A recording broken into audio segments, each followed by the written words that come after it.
En la Argentina los niveles de participación han sido siempre altos e importantes, pero además de eso, en la anterior elección, lo que fue la primera vuelta, las PASO, perdón, que son las primarias abiertas obligatorias en la Argentina, han caído justo en el medio de periodo vacacional. Entonces eso hizo que mucha gente no estuviera en su lugar de origen y pudiera votar con normalidad.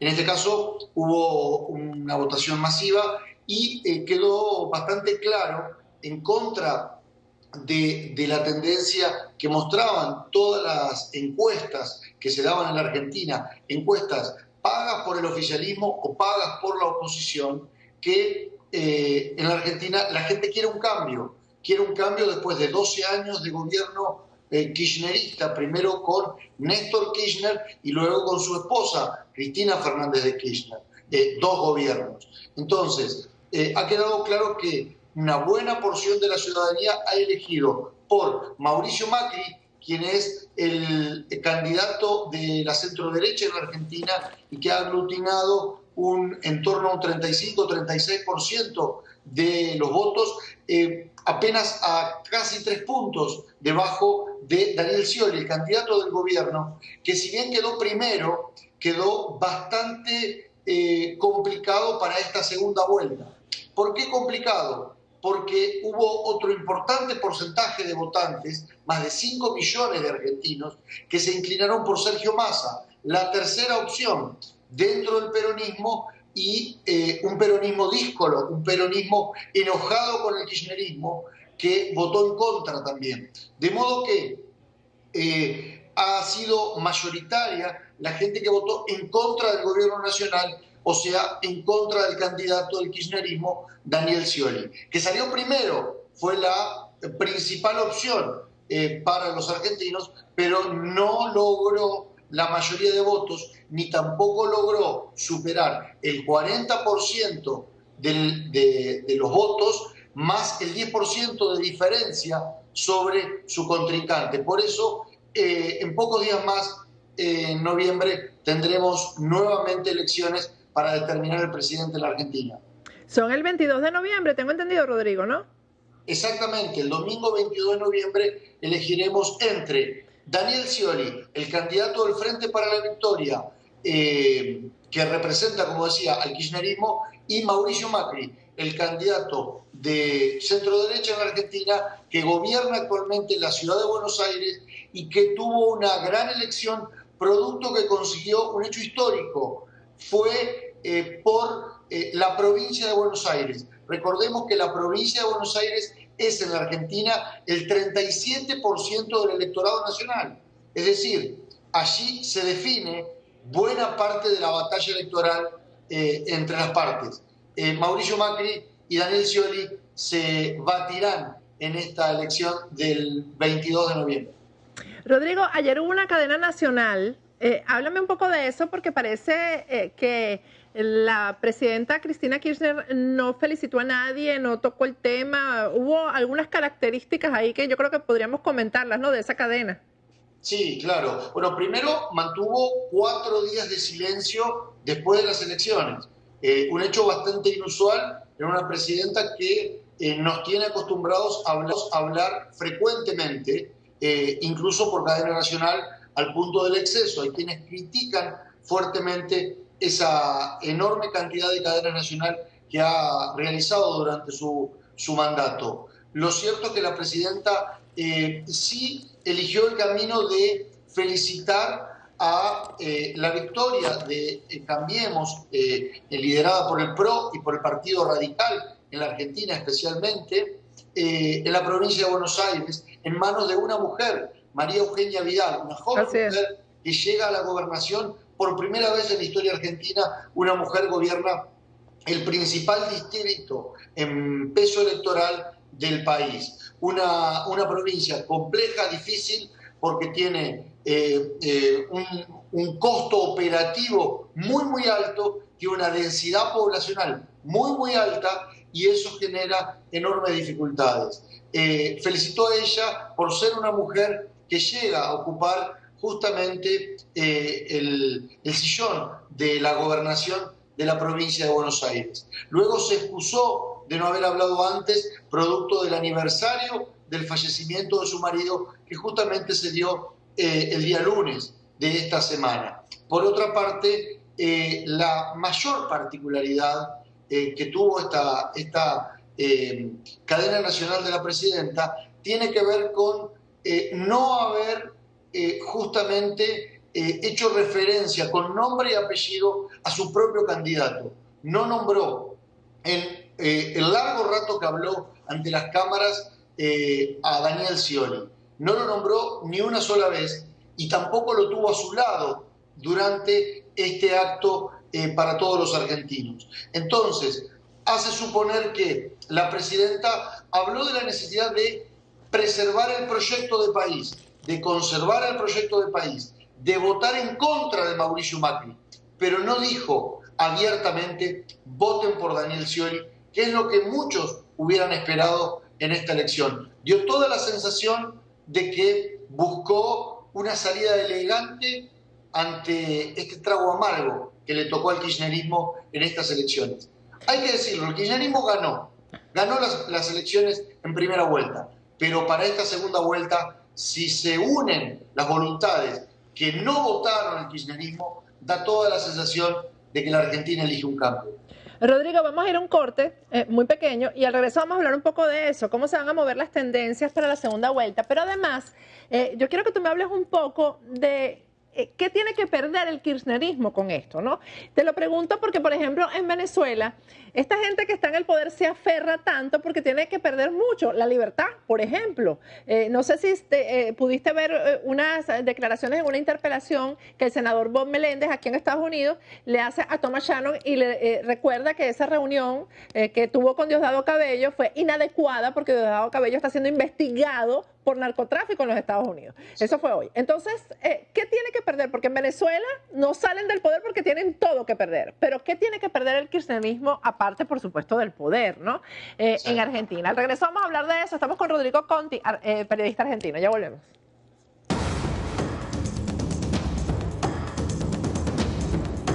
Agárrate con Patricia Poleo. Agárrate con Patricia Poleo. Regresamos con Agárrate, estamos con Rodrigo Conti, que es el periodista argentino, analizando estas elecciones que fueron el domingo y que van a segunda vuelta el 22 de noviembre. Rodrigo, ¿cuál es la expectativa? Es decir, ¿cómo se está moviendo la tendencia con, me imagino que los candidatos que quedaron después de Scioli y Macri, pues entonces ya sumarán sus votos o apoyarán a alguno de los dos candidatos? ¿Cómo está ocurriendo esto durante, cómo ha transcurrido esto de las tendencias durante esta semana en Argentina? Mira, Patricia, te cuento. En la Argentina primero nos hemos curado de espanto producto de que las encuestadoras fueron las grandes derrotadas de la última elección.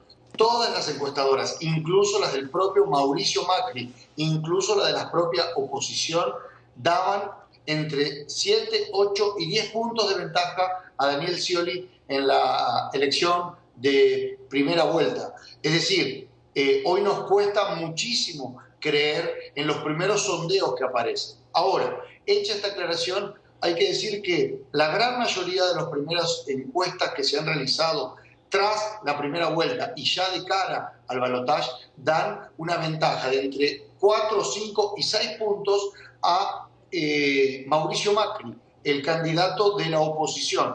Se ve que ambos candidatos han crecido, crecen en porcentaje, pero no crecen tanto en voto. ¿Por qué? Porque los votantes de Daniel Scioli y Mauricio Macri se mantienen, pero los votantes de otras fuerzas políticas resisten bastante y solo votan a uno u otro por digamos, último recurso, es decir, votan caso Mauricio Macri o caso Daniel Scioli porque efectivamente quieren que se mantenga el modelo o quieren que cambie el modelo, pero está costando enormemente que la fuerza de los votos que han tenido Margarita Stolbizer, Del Caño en la Argentina o Adolfo Rodríguez Sá vayan directamente a uno u otro.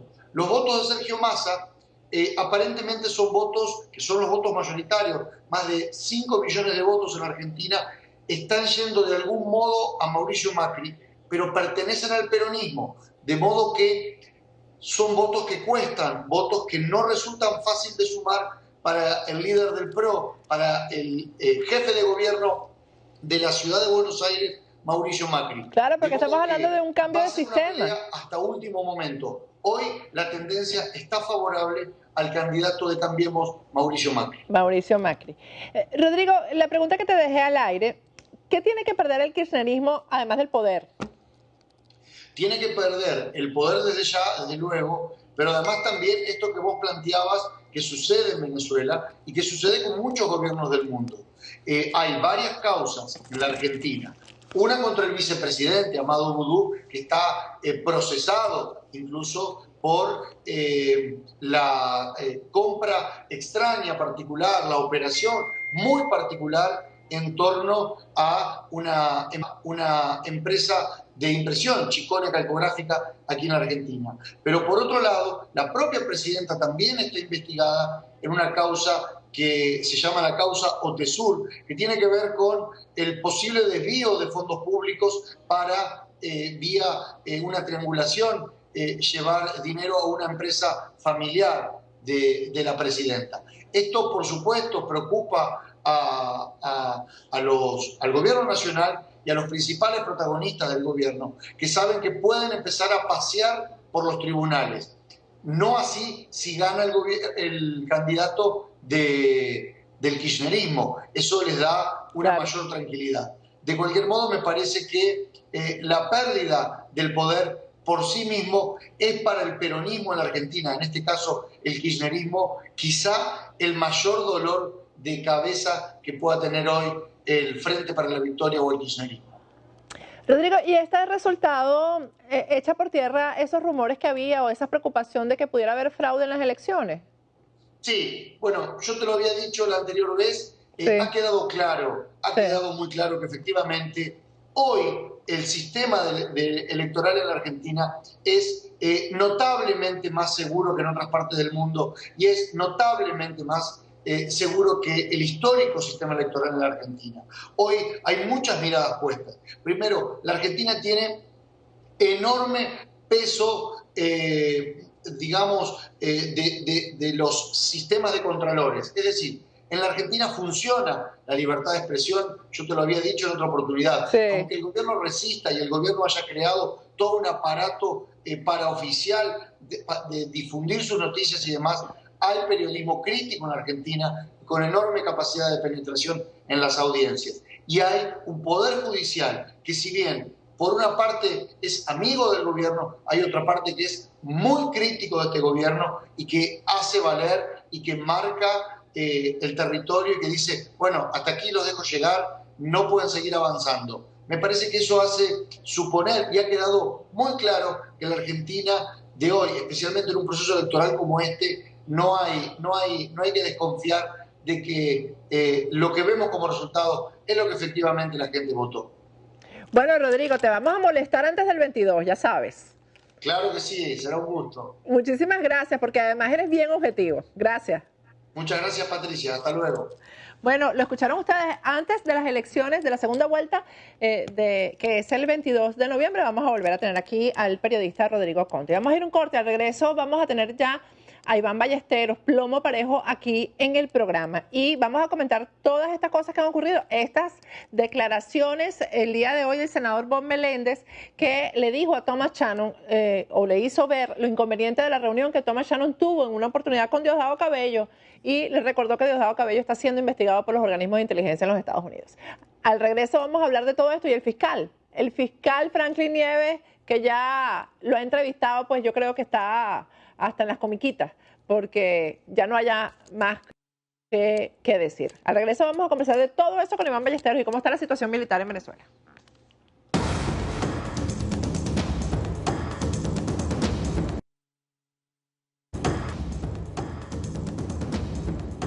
Agárrate con Patricia Poleo.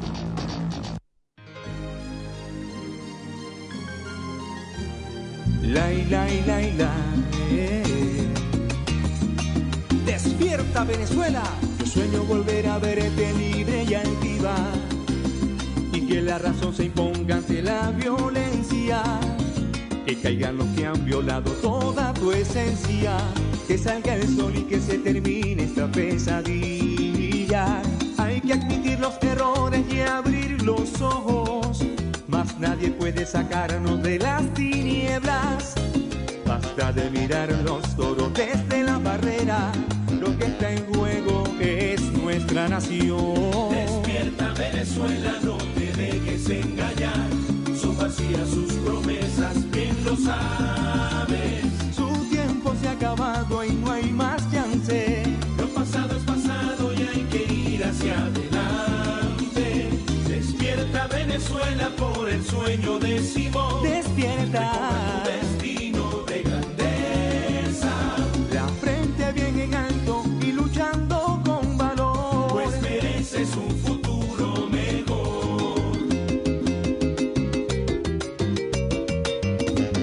No sabes cuánto me duele verte postrada, en las líneas de tu rostro leo tristeza, pues ellos se han apropiado de tus riquezas y a ti te piden que te conformes con las migajas. Las heridas de la patria son muy profundas, son tantas las puñaladas que ellos te han dado, que hoy el pueblo de tanto abuso ya está cansado. Se escucha un grito de rebelión. Despierta Venezuela, no te dejes engañar, son vacías sus promesas, bien lo sabes. Su tiempo se ha acabado y no hay más chance. Lo pasado es pasado y hay que ir hacia adelante. Despierta Venezuela por el sueño de Simón. Recobra tu destino de grandeza. La frente bien en alto y luchando con valor, pues mereces un futuro mejor. Debemos dejar a un lado las diferencias, tratar de cerrar la brecha que nos separa, pues esta confrontación no conduce a nada y solo ayuda a que ahora se impone en la presidencia. La gente decente somos la mayoría, pero hemos dejado que un grupo de malandros haya separado al pueblo entre dos bandos. Hoy precisamos conciliación. Despierta Venezuela, no te dejes engañar, son vacías sus promesas, bien lo sabes. Su tiempo se ha acabado y no hay más chance. Lo pasado es pasado y hay que ir hacia adelante. Despierta Venezuela por el sueño de Simón. Recobra tu destino de grandeza. La frente bien en alto y luchando con valor, pues mereces un futuro mejor.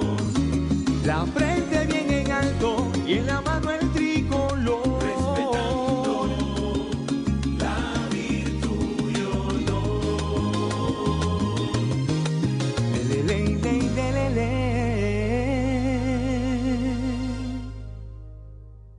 Bueno, hermosa gaita. Además el nombre, Despierta Venezuela. De eso vamos a hablar hoy, Iván Ballesteros y yo. De eso de que hay que despertar, ¿no? Porque yo creo que las cosas están bien claras ya. Esta semana se han aclarado muchas cosas. Aquí Nicolás Maduro ha hablado muy claro, por ejemplo, durante esta semana. Tenemos a Iván Ballesteros vía telefónica porque, como ustedes saben, los problemas de internet en Venezuela, pues no pudimos conectarnos por Skype, pero lo tenemos por teléfono. Hola Iván, buenas noches, ¿cómo estás? Buenas noches, Patricia. Un gran saludo para ti, tu equipo y toda tu audiencia. Bueno, hiciste falta ayer, hicimos falta porque no pudo haber programa por problemas que tuvo nuestro director. Pero fíjate, vamos a comenzar, Iván, por este tema de la interpelación que hubo aquí el día de hoy en el Congreso con el consejero del Departamento de Estado, Tomás Chano. En esa interpelación, el senador Bob Menéndez le recordó a Chano, a propósito de la reunión que todos sabemos Chano tuvo con Diosdado Cabello, que Cabello está investigado por agencias estadounidenses. Vamos a ver el video de esta noticia que es bien importante. Vamos a verlo. Fourthly, Venezuela. You and I had a long discussion of this. And I have to be honest with you. I appreciate what you were trying to do when you met with Diosdado Cabello, who is supposedly, by some of our agencies, described as someone who is involved in narco trafficking. I also realize he has an elected position inside of Venezuela. But that's a question for the future as a policy. How far do we go with individuals who, while they may hold the position, are involved in this context of narco trafficking? But in Venezuela, you have a process in which we don't have yet international observers. You have a sham trial where the prosecutor ultimately flees, one of the prosecutors flees the country and says that he was under pressure to ultimately pursue the case in the manner in which he did.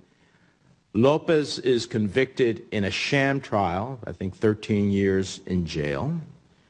And you have a series of other human rights activists and political dissidents jailed. And you have the Maduro regime saying publicly, in essence, well, we're going to win the elections, which basically means we're going to win it one way or the other. Where the polls don't indicate they'll win at the ballot box, but we're going to win it. So my concern is, and the thing I think you do bring to this job that others don't have, is your combination of Latin America and Africa experience. But my concern is that we are not willing to challenge regimes, whether it be in Venezuela or in Cuba, where we are ceded everything to the regime and have seen nothing in terms of human rights and democracy issues. So talk to me about challenging a regime when the diplomacy has not achieved what we want. And, you know, we passed this law on that came out of this committee on Venezuela and sanctions. The president invoked some of it. There's still a lot more that could be invoked. When is the demarcation in which we say, okay, our diplomacy hasn't worked? At this point, how do we back it up with some strength?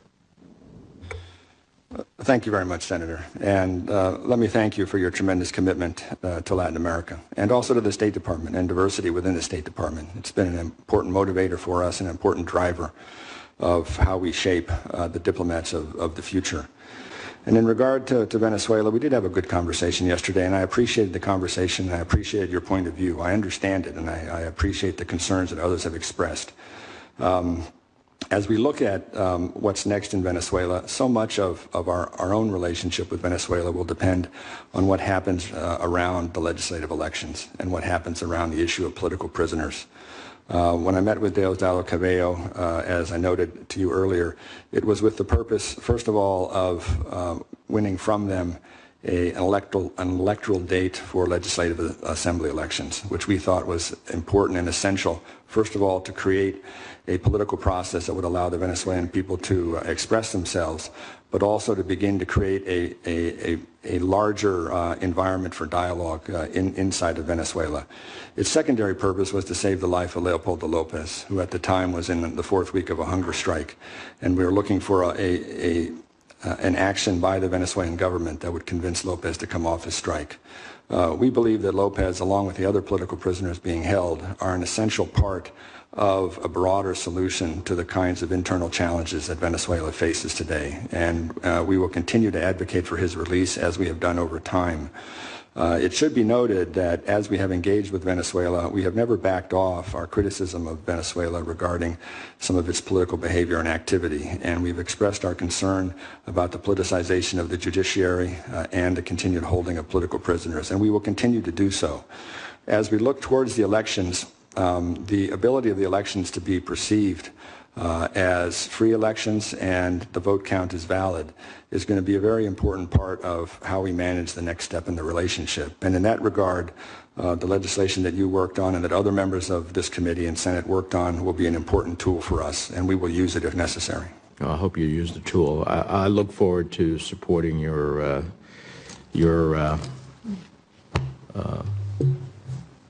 confirmation before the committee and the Senate. Bien, Iván, te voy a resumir porque yo sé que tú no hablas inglés porque esto tenía subtítulos en español. Iván, ¿estás ahí, verdad? Sí, claro. Ok, fíjate qué importante fue esta conversación de estos dos seres que están cohabitando en un país democrático como Estados Unidos, ¿no? Estamos hablando del senador Bob Menéndez y el consejero del Departamento de Estado, Thomas Shannon, que tú sabes se reunió con Diosdado. Bob Menéndez le reclamó la reunión, a grosso modo, le dijo que no entiende cómo habiendo presos políticos en Venezuela, cómo habiendo tantas evidencias de que en Venezuela no hay democracia, cómo cuando Nicolás Maduro advierte que no va a respetar el resultado de las elecciones si este resultado da como ganador a la oposición, que no entiende cómo, habiendo un fiscal que viaja a Estados Unidos y cuenta cómo él fue parte de una conspiración para inventar pruebas contra Leopoldo López, etcétera, y todo lo que sabemos. Bueno, cómo se dio esta reunión con Diosdado Cabello y cómo se mantiene como esta especie de mano débil, ¿no? O de mano blanda con el gobierno de Venezuela. La respuesta de Thomas Shannon fue bien interesante. Quizás algunos dirán que divagó, que fue un poco ambigua o un poco que se fue por, tú sabes, por los rincones, ¿no?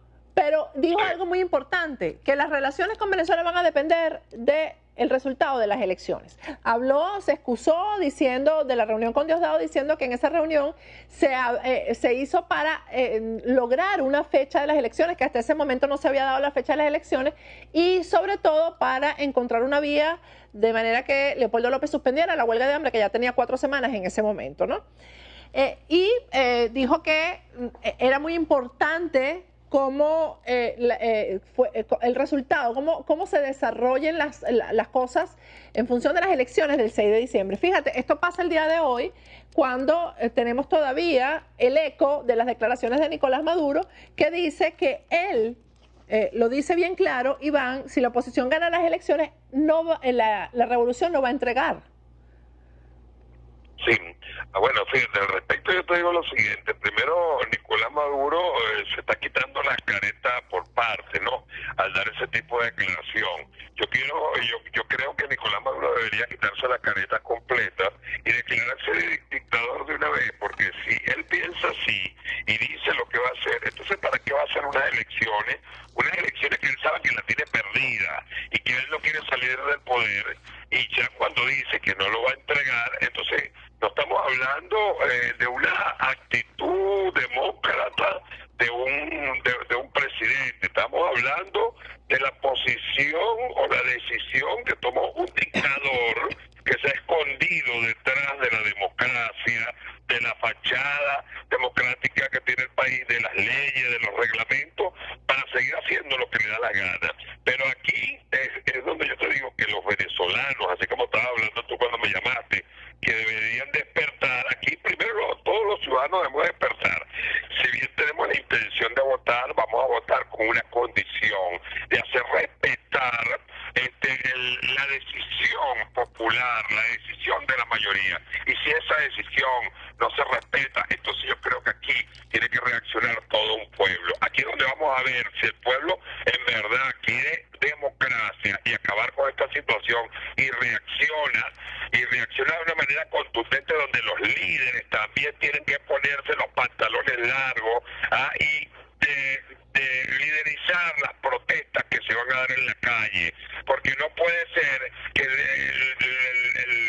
el liderazgo venezolano lo único que habla de las elecciones, que con el voto se va a solucionar todo, que todos debemos ir a votar. Yo quiero saber si nosotros ganamos, como estoy seguro que vamos a ganar, y si respeta la decisión popular, ¿qué van a hacer liderazgo? Porque la gente está clara y hay mucha gente que ha dicho que si hay que salir a la calle, va a salir a la calle. Pero como aquí hay líderes especialistas en romper las protestas porque tienen acuerdo con el ejecutivo de turno, entonces vamos a ver qué van a hacer, porque el pueblo quiere acabar con esta situación de lado y lado. El pueblo quiere que se respete la decisión, y la decisión que se va a dar en las urnas electorales. Sin embargo, Nicolás Maduro, por ese temor, ese miedo miedo de salir del poder porque saben que están perdidos, entonces a este tipo de declaraciones. Aquí, sin embargo, no hay que comerle muela a Nicolás Maduro, y al contrario, la gente tiene que estar más decidida, la declaración más contundente, porque fíjate, esta revolución no tiene quien la defienda. Bástese con que tú vayas a cualquier comercio y murmures claramente del gobierno, manifiesta tu inconformidad, que no vas a tener resistencia de nadie.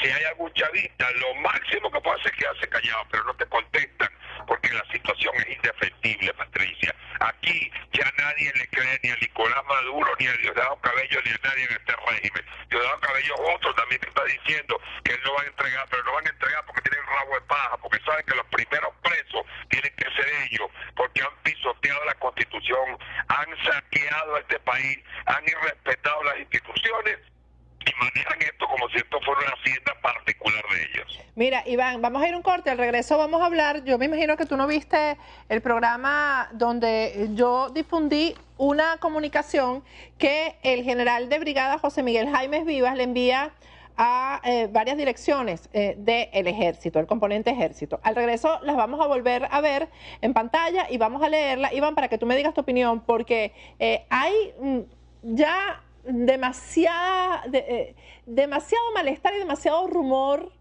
dentro de los cuarteles. Y esto lo está sintiendo el gobierno. Hay una cantidad de deserciones, Iván, el gobierno haciendo allanamientos para buscar oficiales que simplemente ya no quieren ir más a sus lugares de trabajo, donde están destacados, y están no sé en qué. Al regreso vamos a hablar de eso con Iván Ballesteros. Ya regresamos.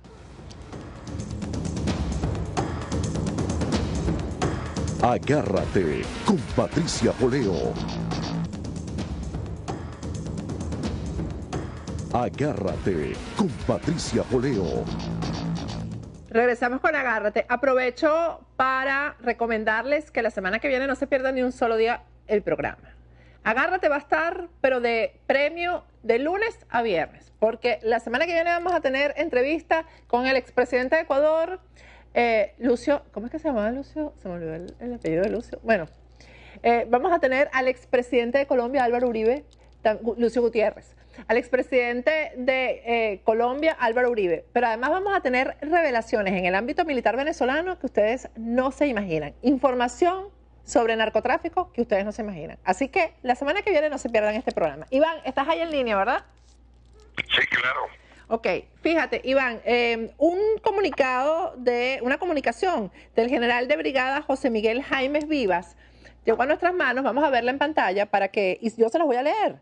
Iván, escucha lo que dice la comunicación. Dice, informaciones obtenidas por esta dirección indican que existe personal militar profesional en los grados subalternos mayormente, manifestando estar descontentos con las políticas del gobierno bolivariano. Dichos profesionales no responden al saludo establecido y los que responden indican, infórmame dónde vive Chávez. Esto, Iván, con relación a ese saludo de Chávez vive, ¿no? Sí. Cosas como estas han sembrado la incertidumbre y desquebrajado el espíritu militar. En cierta manera, esto ha desmotivado personal militar profesional propiciando estos comentarios. Por cierto, este A, repito, lleva H. El señor no se lo puso, este es general.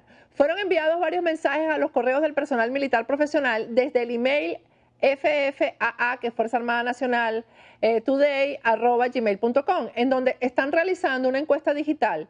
Todo esto con el propósito de crear una matriz de inconformidad e inseguridad en el resto del personal militar, con miras a sabotear las próximas elecciones parlamentarias a realizarse el 6 de diciembre del 2015.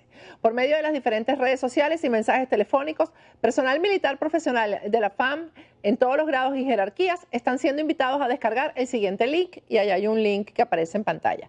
Infórmole deberá tomar las medidas para incrementar las labores de inteligencia y reportar los resultados obtenidos, y esto lo firma el general de brigada José Miguel Jaimes Vivas. Iván, esto está por todos lados, no esta comunicación, sino digo, este malestar, esta rebeldía ya de los oficiales, sobre todo en el grado de capitanes, tenientes y primeros tenientes. ¿Qué información tienes tú sobre esto? Bueno, la información que tengo no se aleja mucho de la realidad que tú me estás planteando. Mira, hay un malestar en el personal militar militar, no solo por las medidas y la intromisión que hay del gobierno dentro de las Fuerzas Armadas, sino también por la intromisión de los militares cubanos.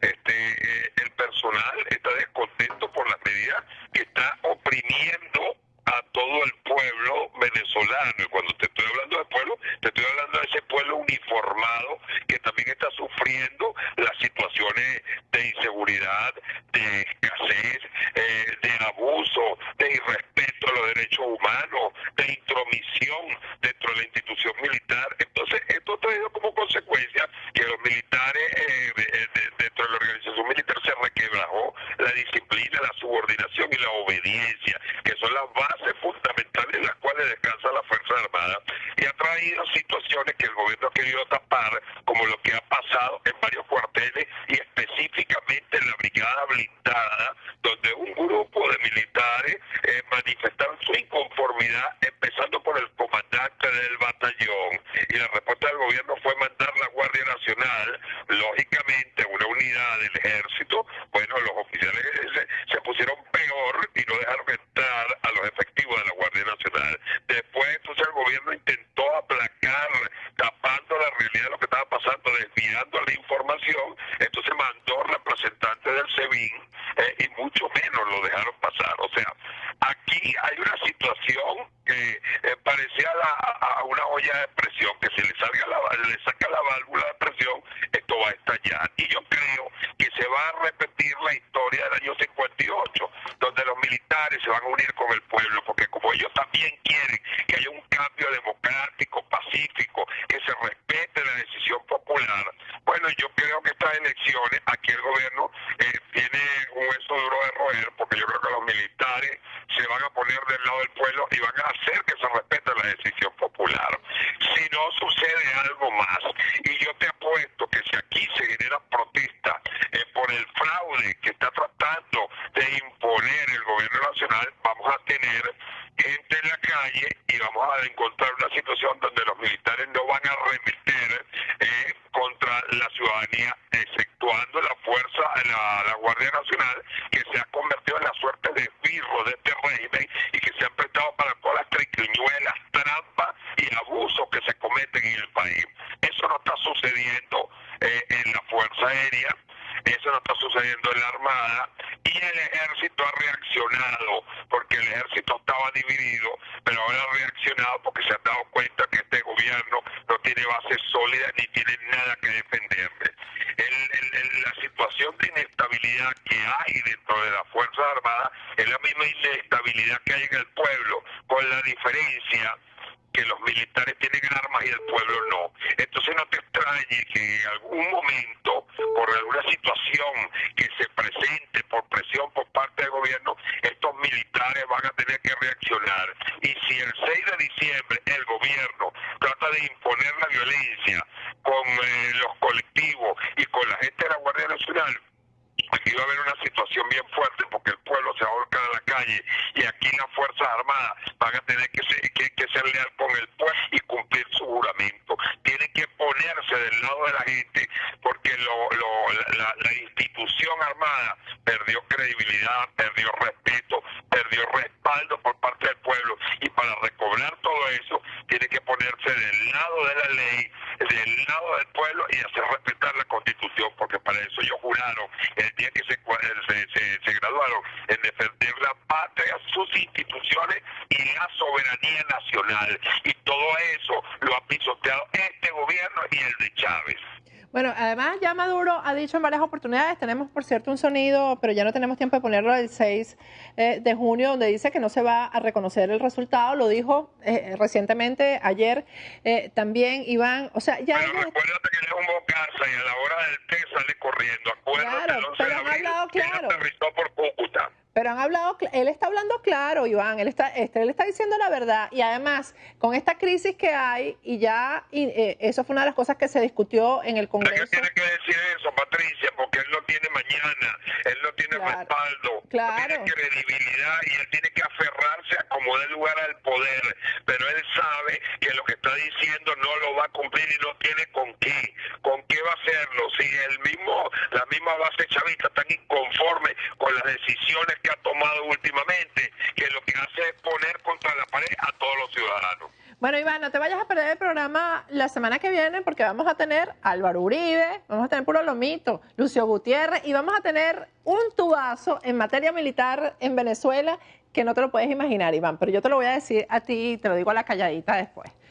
Pero la semana que viene vamos a tener Puro Lomito. No me voy a perder ninguno de esos programas porque quiero ir a Álvaro Uribe, lo he visto en varias entrevistas y de verdad que este señor habla bien claro, bien clarito cuando tiene que hablar de Venezuela. Así es. Mira, Iván, y te invito a que escuches porque no nos estamos viendo vía Skype, lamentablemente por el mal internet que hay en Venezuela. Por cierto, que uno de los reportajes que teníamos hoy no nos dio tiempo de difundirlo es que ya se ha determinado que en Venezuela la libertad de acceso a internet está retrocediendo. Ya estamos como Cuba en Venezuela.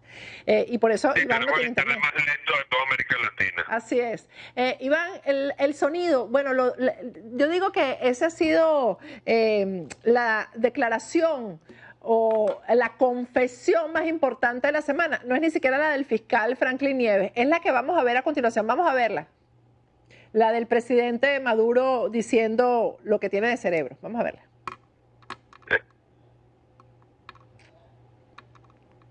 Con el permiso de ustedes me voy a quitar el casco. Se me está fundiendo lo poco de cerebro que me queda.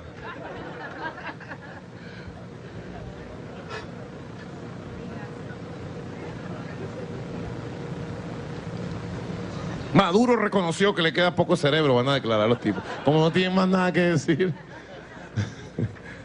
Pero fíjense ustedes, es muy importante el tema de la paz, la independencia, la integridad de la patria. Nosotros tenemos nuestra vida, como tienen todos los países. ¿Qué te parece, Iván, que reconoció que le queda poco cerebro? Si alguna vez lo tuvo, le queda poco. ¿Qué te parece eso? Bueno, yo creo que lo tiene fundido hace mucho tiempo. Pero la cara de los militares, la cara que pusieron los militares que estaban presentes, bueno, eso es un poema. Bueno, es que los militares tienen que darle pena respaldar a un tipo como Nicolás Maduro, que tiene un coeficiente y un nivel intelectual muy por debajo del que tiene a lo mejor un soldado de la Armada. Bueno, Iván, muchísimas gracias. El jueves otra vez aquí con tu espacio Plomo Parejo, ya sabes. Okay. Bueno, chao, Patricia. Gracias, Iván. Bueno, yo me despido hasta el lunes, ya saben, no se pueden perder ni un solo programa la semana que viene.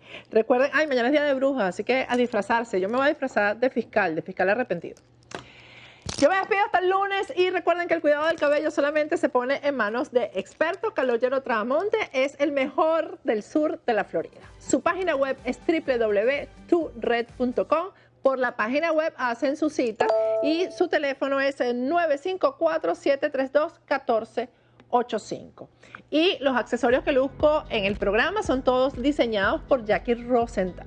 Cosas hermosísimas, tienen ustedes ahí las imágenes de algunas de sus prendas. Jackie tiene además un taller donde da sus clases de orfebrería y tiene todos los equipos, todos los materiales, todo lo necesario, las piedras hermosísimas con las que trabaja, los metales preciosos, tiene todo en su taller que está ubicado en Weston. Tiene una promoción, si llevas una amiga, una clase te sale gratis. Su teléfono es 954-708-9300 y su dirección es 15946 West State Road 84 Sunrise en Weston. Hasta el lunes.